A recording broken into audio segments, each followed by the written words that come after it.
Leo tumekutana hapa jamii, baadhi ya jamii kuzungumza juu ya global peace na cultural diplomacy, na ni siku ya pekee iliyoandaliwa na Iran Cultural Center chini ya ubalozi wa Iran hapa Tanzania. Na tumejumuika watu mbalimbali hapa, akiwemo wanafunzi wa vyuo vikuu, yani wanazuoni, jamii tu kwa ujumla, watu kutoka sekta mbalimbali kama wananchi tu, tena wa mataifa tu mbalimbali ikiwemo hiyo Iran na Tanzania, ili tu kuzungumza juu ya masuala haya mawili na kukumbuka legacy ya mawazo ya Imam, a great leader, ni kiongozi wao wa mkuu huko Iran, ambaye ametangulia mbele za haki, Imam Ayatollah Khomeini, pamoja na legacy, yani mawazo ya Mwalimu Julius Kambarage Nyerere, ambaye ni baba yetu wa taifa letu la Tanzania. Kwa hiyo ilikuwa ni tukio zima la kubadilishana mawazo, kuyakumbuka yale mawazo ambayo yalitujenga, ili tuendelee kuyaenzi, kuyaishi, ili yaendelee kutujenga zaidi.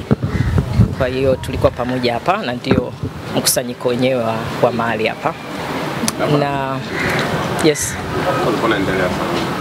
Nitauliza labda nini kifanyike ili amani ya nchi zote ambazo zinaasisiwa iendelee kudumu? Kama tulivyozungumza na tunavyoendelea kuzungumza na kujadiliana ili kutafuta matokeo. Maana hatujadiliani tu kwamba kujadiliana na kuangalia masuala ya peace kwa pande zote mbili. Kwa nini hatuna, kwa nini nalega wapi, kwa nini kule haipo, na tufanye nini? Kwa hiyo tuko hapa kujadiliana na kupata matokeo, yani mawazo ya kututoa mahali tulipo tuendelee mbele. Na swala la amani ni kubwa, na hasa kwa sisi hapa kwa Tanzania sasa hivi katika season tulionayo, majira haya tulionayo. Kwa hiyo na tumezungumza kwamba amani hiyo haiji vivi, inakuwepo kutokana na umoja uliokuwepo, umoja na mshikamano uliokuwepo wa mahali hapo, ndo amani inakuwepo, kwa sababu watu wanakubaliana katika mambo yote, wana nia moja, njia moja. Kwa hiyo amani hiyo inakuwepo tu automatically, natural. Lakini amani ile inapolega, sasa ndio tunakuwa kukosekana kwa amani mali fulani, kuwepo kwa amani. Name of Allah, the compassionate, the merciful. Today with the collaboration of Bidadi Foundation, we organize a scientific meeting named Global Peace and Cultural Diplomacy, Learning from History, Shaping Tomorrow. And today we want to commemorate the legacies of the two great leaders of Tanzania and Iran, Mwalimu Julius Nyerere and Imam Khomeini. A student asked some questions from speakers, and the speakers, they talk about the importance, legacies of these two great leaders. If you have some questions, I'm ready to answer it. Do you have some question or no? The speaker, they emphasize on the legacies of these two great leaders.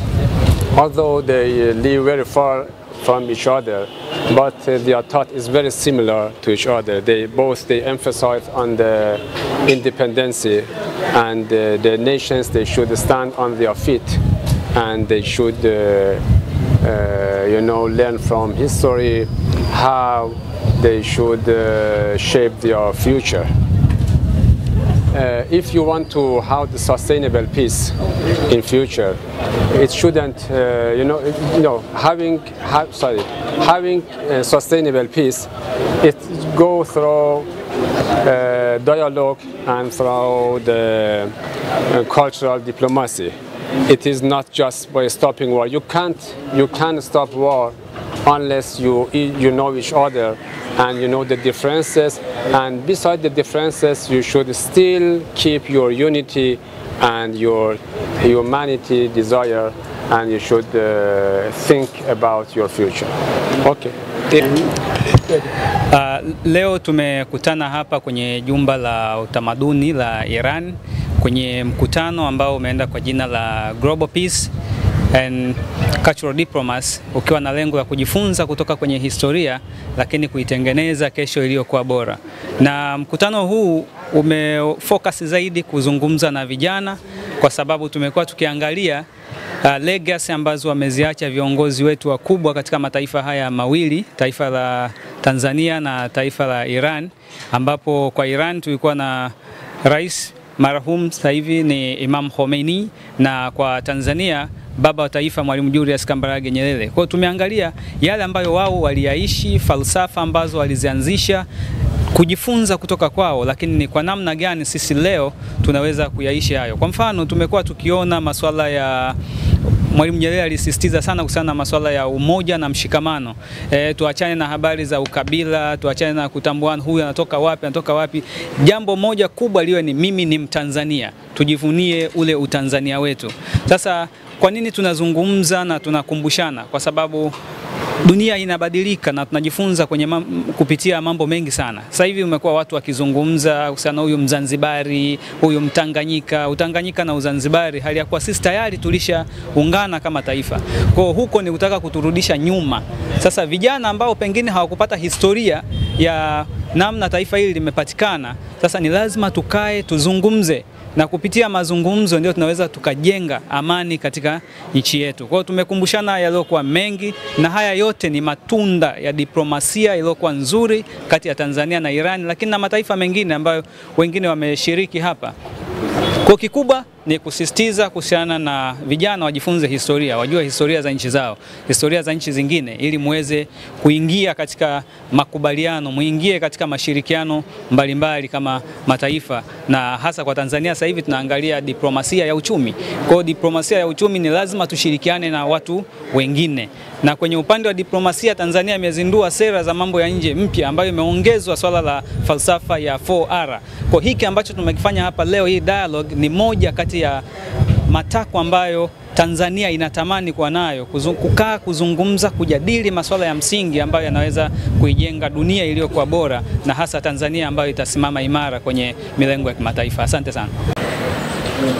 Kwa jina naitwa Wakwetu Omari, ni muhitimu wa chuo cha Dr. Salim Ahmed Salim. Nimesoma bachelor degree ya International Relationship and Diplomacy. Tunapozungumzia amani, na mada yetu ilikuwa ni Global Peace and Diplomacy, tamaduni ya kidiplomasia. Sasa tamaduni ya kidiplomasia hii ndio inayopelekea amani katika mataifa au katika dunia. Kwa hiyo sera yetu ya mambo ya nje inasema ni uchumi wa kidiplomasia. Tunafanikisha vipi kama vijana kutimiza sera ya mambo ya nje na nchi yetu kuendelea zaidi kuwa katika diplomasia iliyokuwa nzuri. Kwa hiyo tukizungumzia kuhusiana na tamaduni ya kidiplomasia, tunazungumzia hususan tabia na maadili ambayo yanapelekea mataifa mengine kuja kuwekeza kwetu na kuendelea kuwa na mashirikiano mazuri kati ya Tanzania na nchi zinginezo. Leo hii tuko Irani Cultural Center. Hii ni athari ya waasisi, na vijana tunatakiwa tuishi katika athari hii na tuendeleze tamaduni hizi na tabia njema, ili tuweze kuwa sehemu na chachu ya maendeleo katika mataifa yetu haya ambayo tulioko nayo ndani ya Tanzania. Nashukuru sana. Said Nasr Jafu, mhadhiri wa chuo kikuu cha Waislamu cha Morogoro. Katika event hii nimeshiriki kama mgeni mwalikwa, na swali uliloniuliza nilijibu kupitia message ya wazungumzaji kwenye hii event, ili isiwe tumezungumza nje ya tukio hili. Mzungumzaji wa kwanza, mkurugenzi wa kituo hiki cha utamaduni cha Irani, Dr. Mohsin Maarifi, ametupa message moja katika hili swali lako. Yeye anasema amani sio kukosekana kwa mapigano. Amani ni zao la mutual understanding. Kwa hichi kinachoendelea sasa hivi hapa Tanzania, moja ya mahitaji ambayo sisi tunayo kwenye hii message ni kwamba panapokosekana mutual understanding, mafahamiano kuelewana, huyu anachozungumza mwingine akamsikiliza. Na hiyo ndiyo ilikuwa sera ya rais tuliye naye Dr. Samia Suluhu Hassan kupitia zile 4R zake. Alikuwa anataka afungue mlango wa watu kuzungumza na kuelewana. Sasa mlango huo ukifungwa, watu wakatumia njia nyingine, ndio tunaingia kwenye matatizo. Mzungumzaji wa pili brother Sharif akaeleza kwamba vijana wana nafasi kubwa sana katika kulinda na kutengeneza amani ya taifa, na akatoa mfano wa mataifa mbalimbali akiwa anaonesha mchango wa vijana katika kulinda amani ya mataifa yao. Na hili ni jambo ambalo sisi tunalihitajia katika hii hali ya sintofahamu ya leo. Vijana, sisi kama vijana, mimi mwenyewe ni sehemu ya hao vijana, tunatakiwa tuwe na mchango